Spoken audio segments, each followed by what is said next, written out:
Dan Nasdem mempunyai keyakinan semua itu adalah anak-anak bangsa yang baik, pilihan-pilihan yang baik. Maka yang ingin dicari Nasdem adalah yang terbaik daripada yang baik-baik.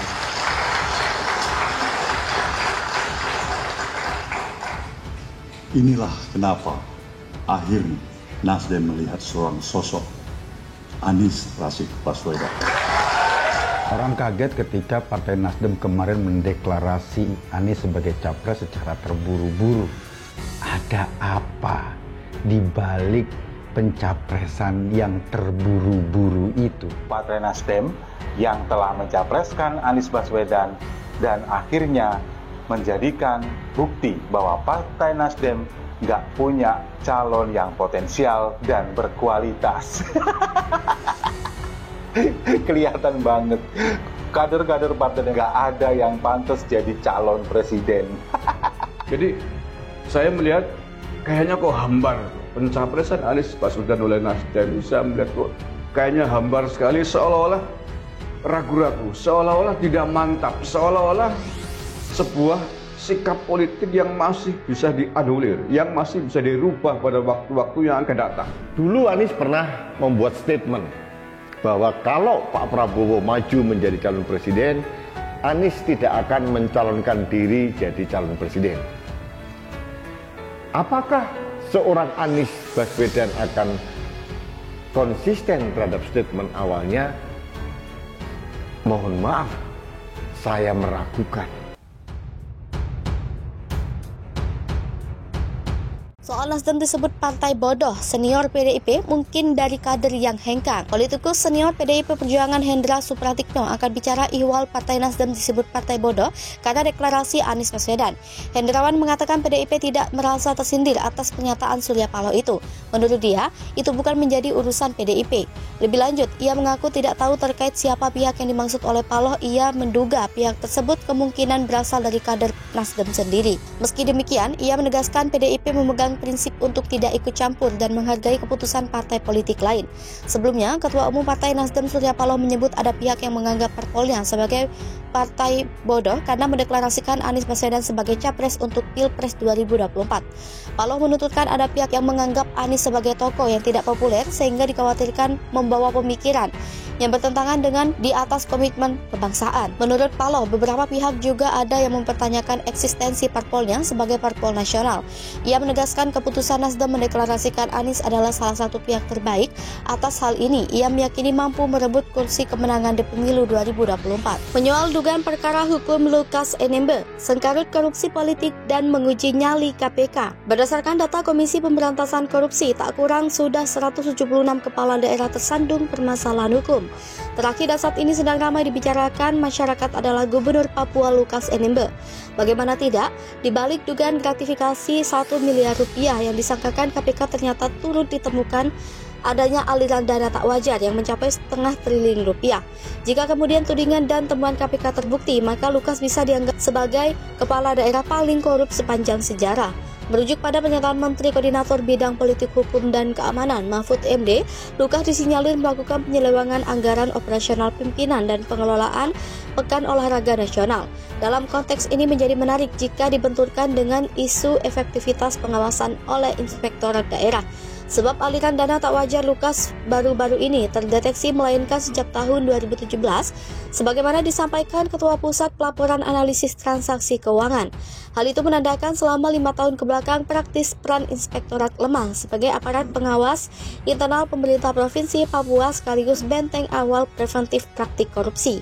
Tidak cukup itu, sekalipun terdengar klasik, namun faktor yang kerap menjadi motif kepala daerah terjerumus praktik korupsi adalah biaya politik tinggi. Misalnya saja, berdasarkan temuan Kementerian Dalam Negeri beberapa tahun lalu, anggaran yang harus disediakan calon kepala daerah bisa puluhan miliar rupiah, bahkan untuk level gubernur mencapai ratusan miliar rupiah. Jika dilihat pendapatan setiap bulan, mustahil pimpinan daerah tersebut dapat mengembalikan modal yang telah dikeluarkan saat masa kampanye. Pada titik ini kemudian praktik korupsi merajalela dan berhasil menyeret ratusan kepala daerah ke proses hukum. Bukan praktik korupsi yang dilakukan oleh Lukas juga menjadi pemantik untuk mendesain ulang rekrutmen partai politik. Selama ini rekrutmen yang dilakukan partai politik tidak transparan dan akuntabel, serta hanya berorientasi kepada kekuasaan. Biaya yang mahal juga menjadi persoalan serius dalam proses rekrutmen politik. Tak jarang kader partai politik harus mengeluarkan biaya hingga miliaran untuk mendapat rekomendasi dalam pemilu.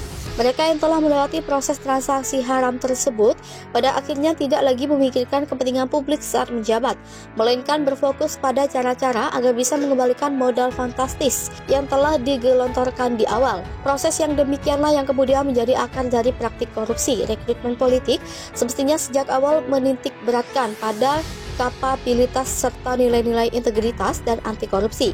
Proses rekrutmen yang transparan dan akuntabel sejak awal penting untuk mendukung fungsi partai politik berjalan dengan baik. Menyangkut perkembangan penandatanganan perkaranya sendiri, Indonesia Corruption Watch memiliki catatan khusus. Pertama, sebagai warga negara terlebih menduduki jabatan sebagai kepala daerah, Lukas semestinya memberikan contoh baik kepada masyarakat dengan memenuhi pemanggilan KPK. Sebagaimana dipahami berdasarkan pasal 112 KUHP, seseorang yang dipanggil sebagai saksi maupun tersangka memiliki kewajiban hukum untuk menghadirinya. Jadi, jika Lukas terus-menerus mangkir, sudah selayaknya KPK segera melakukan upaya hukum berupa penjemputan paksa. Hal ini pun sejalan dengan pasal 50 ayat 1 KUHP yang menyatakan bahwa tersangka berhak mendapatkan pemeriksaan oleh penyidik. Selanjutnya dapat diajukan kepada penuntut umum. Opsi yang lain juga mungkin dilakukan oleh KPK adalah menangkap dan menahan Lukas. Pasal 17 KUHP mensyaratkan dua hal kepada aparat penegak hukum yang ingin melakukan penangkapan, yakni perkara sudah naik ke tahap penyidikan dan status orang tersebut sebagai tersangka. Bahwa jika kemudian Lukas ditangkap, KPK pun dapat langsung melakukan penahanan seperti diatur dalam pasal 21 KUHP dengan alasan-alasan tertentu. Misalnya kekhawatiran tersangka akan melarikan diri. Dengan itu diyakini proses hukum terhadap Lukas dapat berjalan lancar dan siap untuk segera disidangkan di Pengadilan Tindak Pidana Korupsi. Melansir sejumlah pemberitaan disebutkannya bahwa Lukas saat ini diduga dalam keadaan sakit sehingga tidak dapat menghadiri pemeriksaan di KPK. Menanggapi hal itu, untuk memastikan objektivitas keterangan tersebut, KPK dapat meminta second opinion di Ikatan Dokter Indonesia. Ini bukan pertama kali KPK lakukan. Sebelumnya, lembaga anti rasuah itu juga pernah meminta bantuan IDI saat menangani perkara korupsi KTP elektronik dengan tersangka mantan Ketua DPR RI Setia Novanto. Kala itu terbukti bahwa alasan sakit yang diutarakan oleh Setia terlalu mengada-ngada. Maka dari itu, penting bagi KPK untuk segera mengulangi tindakan tersebut dalam konteks perkara Lukas. Dalam kondisi kesehatan Lukas terbukti benar sedang sakit, itu pun tidak bisa menghentikan langkah KPK menyidik perkara tersebut. Sebab berdasarkan peraturan perundang-undangan, KPK diperkenankan menerapkan pembantaran terhadap Lukas hingga yang bersangkutan dianggap layak diperhadapkan dengan proses hukum. Sama seperti situasi di atas, pembantaran juga pernah dilakukan KPK saat menangani perkara yang melibatkan mantan Ketua Umum PPP, Roma Hurmuzi. Kedua, penanganan perkara yang diduga melibatkan Lukas harus menitik beratkan pada pengambilan aset hasil kejahatan. Perkembangan terkini merujuk pada pernyataan pimpinan KPK, Alexander Marwata, Menko Polhukam dan PPATK. Lukas diduga terlibat dalam dua kejahatan sekaligus. Di antaranya tindak pidana korupsi berupa gratifikasi dan pencucian uang. Dua delik ini terbilang mudah karena pembuktian sebab turut mengatur mekanisme pembalikan beban pembuktian. Sederhananya, seluruh sangkaan atau dakwaan KPK, kewajiban untuk membuktikan adanya aliran dana tidak wajar bukan berada pada ranah penuntut umum, melainkan terdakwa sendiri.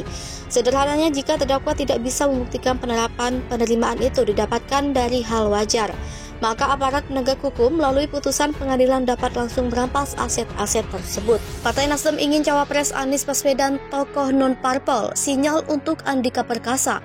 Wakil Ketua Umum Partai Nasdem Ahmad Ali menyebutkan bahwa Partai Nasdem menginginkan pendamping Anies Baswedan sebagai cawapres dalam Pilpres 2024 merupakan tokoh non-partai politik.